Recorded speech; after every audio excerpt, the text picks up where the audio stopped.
Depends on how it plays out in the end.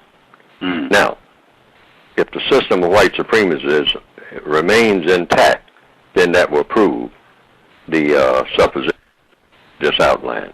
That will prove that it's valid, that it is designed basically to support what is already in place. Otherwise, you would have the system of white supremacy would go out of business. There would be no reason to keep it in business if the white people were serious about really getting rid of racism and getting rid of what they call all of the sexual and gender categories and all like that, because racism is an artificial category. See, just because people are of different colors doesn't say that they are members of a race. That's an artificial construct.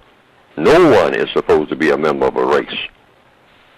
That's something completely made up.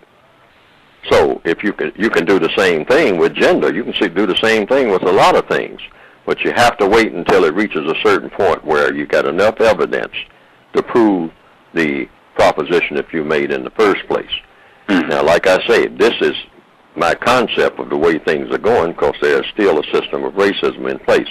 Now, if racism is still in place, when all of the so-called anti-sexual, that's what I call it, behavior comes to full fruition, and everybody's accepting of it, everybody's participating in it, or embracing it, or parading it around and saying that it's the best thing ever discovered since ever, okay?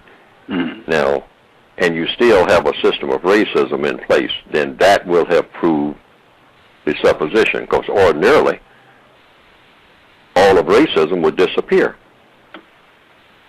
But see, it's designed to lure.